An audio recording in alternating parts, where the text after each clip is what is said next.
Everyone, I am Varisha and welcome to my YouTube channel. आज हम पढ़ने वाले हैं इकोनॉमिक ग्रोथ एंड डेवलपमेंट के बारे में। इससे पिछले वाली वीडियो में मैंने आपको क्या बताया था, accountable, responsive and legitimate government के बारे में, कि वो तीन चीज़ें हमें डेमोक्रेसी से एक्सपेक्ट करनी चाहिए। अब दूसरी चीज़ क्या आती है जो हमें एक्सपेक्ट करनी चाहिए, वो है इकोनॉमिक ग्रोथ एंड डेवलपमेंट। यानी कि डेमोक्रेसी को इकोनॉमिक ग्रोथ तो देना ही देना चाहिए, इकोनॉमिक ग्रोथ डेमोक्रेसी के अंदर होनी चाहिए और डेवलपमेंट भी होनी चाहिए। ठीक है, तो स्टार्ट करते हैं इस टॉपिक को पढ़ना। Democracy is expected to form good government, then it would produce development to.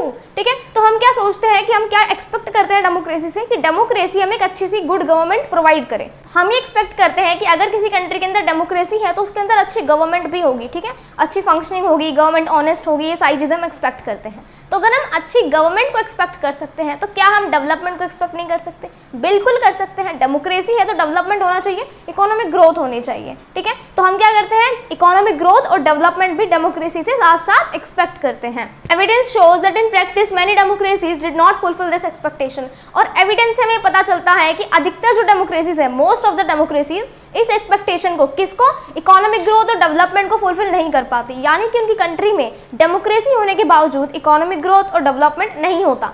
अगर हम कंपैरिजन करें किससे, डिक्टेटर से, मोनार्क से या फिर किसी किंग से, तो ये जो एक्सपेक्टेशन है ये डेमोक्रेसी फुलफिल नहीं कर पाती। अब अगर हम यहाँ पर 50 सालों को कंपैरिजन करें 1950 से 2000 के बीच में, कि इन 50 सालों में ज़्यादा इकोनॉमिक डेवलपमेंट डेमोक्रेसी के अंदर हुआ है या फिर डिक्टेटरशिप और मोनार्की वाली कंट्रीज में हुआ है, तो क्या रिजल्ट आता है, dictatorships have slightly higher rate of economic growth. तो ये रिजल्ट निकल कर आता है कि जो डिक्टेटरशिप्स हैं, जो मोनार्की वाली कंट्री है, जिनमें किंग होता है या फिर कॉन्स्टिट्यूशनल मोनार्क होते हैं, जो भी है, मतलब जिनके अंदर डेमोक्रेसी नहीं है, यानी जिनके अंदर डिक्टेटरशिप है, वहाँ पर स्लाइटली थोड़ा हाई जाता है क्या, इकोनॉमिक ग्रोथ या फिर डेवलपमेंट, अगर हम डेमोक्रेसी से उसको कंपेयर करें तो इन 50 ईयर्स के स्पैन में।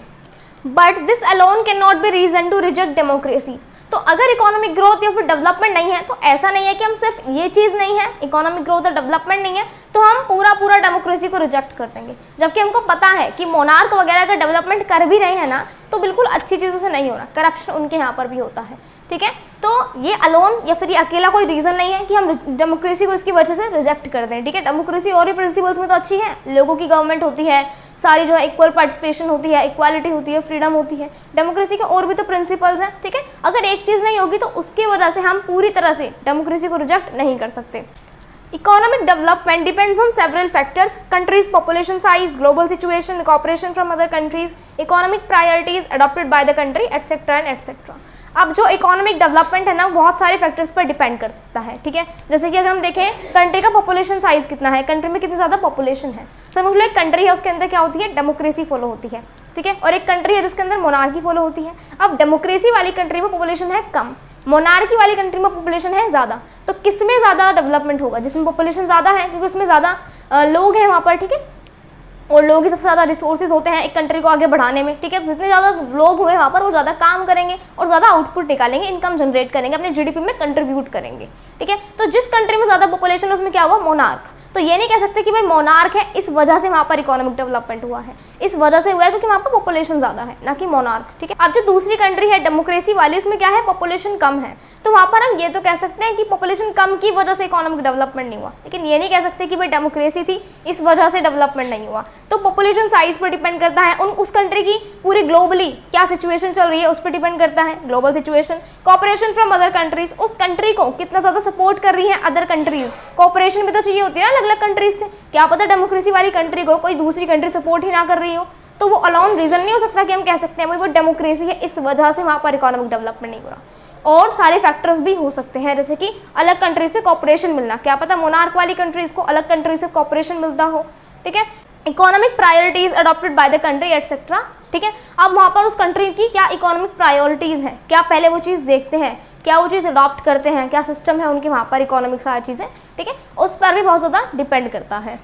Overall we can not say that democracy is a guarantee of economic development. तो ओवरऑल हम नहीं कह सकते कि जो डेमोक्रेसी है वो एक गारंटी है इकोनॉमिक डेवलपमेंट के लिए। अगर किसी कंट्री में डेमोक्रेसी है तो ज़रूरी नहीं है उस कंट्री में इकोनॉमिक डेवलपमेंट भी होगा, गारंटी नहीं देता डेमोक्रेसी। बल्कि डेमोक्रेसी क्या होता है कि लोगों की गवर्नमेंट है, सबको इक्वालिटी मिलेगी, फ्रीडम मिलेगी, है ना, एक जो सिटीजन है वो एक तरह से डिग्निटी में जी सकता है क्योंकि उसका भी शेयर होता है गवर्नमेंट में, पावर में। ठीक है। तो डेमोक्रेसी का असली मतलब ये होता है, but we can expect democracy not to lag behind dictatorships in this respect. लेकिन हाँ, हम एक तरह से एक्सपेक्ट तो कर ही सकते हैं कि डिक्टेटरशिप से पीछे ना रहे डेमोक्रेसी, वो भी इस रेस्पेक्ट में, किसमें, इकोनॉमिक डेवलपमेंट और ग्रोथ में, ठीक है। When we find such significant difference in the rates of economic growth between countries under dictatorship and democracy, it is better to prefer democracy as it has several other positive outcomes, ठीक है। जब हम ऐसा मतलब significant यानी कि बहुत अच्छा खासा डिफरेंस देखते हैं किसमें, मोनार्की, डिक्टेटरशिप और डेमोक्रेसी के अंदर, किसके बीच, इकोनॉमिक डेवलपमेंट के बीच। इकोनॉमी मतलब इकोनॉमी में ज़्यादा जो मोनार्की है वो आगे बढ़ रही है, लेकिन डेमोक्रेसी पीछे ही है, लैक कर रही है। हमारे पास एक ही समाधान है, वो क्या है, it is better to prefer democracy. यही अच्छा है कि हम डेमोक्रेसी को प्रेफर करें, क्योंकि as it has several other positive outcomes, क्योंकि डेमोक्रेसी के अदर पॉजिटिव आउटकम्स भी होते हैं। मैंने बताया जैसे कि डेमोक्रेसी क्या करती है, एक इंडिविजुअल को सोसाइटी में मिनिमल डिग्निटी से रहने देती है, ठीक है। डेमोक्रेसी क्या करती है, लोगों की खुद की गवर्नमेंट होती है, हमारे लोगों को इक्वालिटी मतलब प्रोवाइड की जाती है, फ्रीडम प्रोवाइड किया जाता है, ठीक है। तो हम ये नहीं कह सकते कि अगर डेमोक्रेसी इस चीज़ में अच्छी नहीं है, किसमें, इकोनॉमिक ग्रोथ और डेवलपमेंट में, तो डेमोक्रेसी बिल्कुल भी अच्छी फॉर्म गवर्नमेंट की नहीं है, ठीक है। तो इसका कंक्लूजन क्या निकल कर आता है, कंक्लूजन यही निकलता है कि डेमोक्रेसी को अगर हम कंपेयर करें मोनार्की से और डिक्टेटरशिप में, तो मोनार्की और डिक्टेटरशिप ज़्यादा क्या है, डेवलपमेंट में आगे है, इकोनॉमिक ग्रोथ में आगे है, बल्कि डेमोक्रेसी नहीं है। अब हम क्या कर सकते हैं, हमें जब भी डेमोक्रेसी को ही प्रेफर करना है, क्योंकि डेमोक्रेसी और भी आउटकम्स में और भी अदर रिस्पेक्ट में अच्छी होती है, और हम थोड़ा बहुत डेमोक्रेसी से एक्सपेक्ट कर सकते हैं कि आगे आने वाले ईयर्स में डेमोक्रेसी थोड़ा अच्छा हो जाए इकोनॉमिक डेवलपमेंट में और ग्रोथ में। तो आई होप आपको आज का टॉपिक अच्छे से समझ आ गया होगा। अगले वीडियो में हम पढ़ने वाले हैं reduction of inequality and poverty. अगर आपको किसी भी चैप्टर या फिर किसी भी टॉपिक के नोट्स चाहिए, तो जो भी ब्लैक बोर्ड पर लिखा हुआ होता है ना, उनको आप नोट्स कंसिडर कर सकते हो, क्योंकि मैं यहाँ पर इंपॉर्टेंट पॉइंट्स से लिखती हूँ। वैसे आपको खुद के नोट्स बनाने चाहिए, ठीक है। So that's all for today, thank you.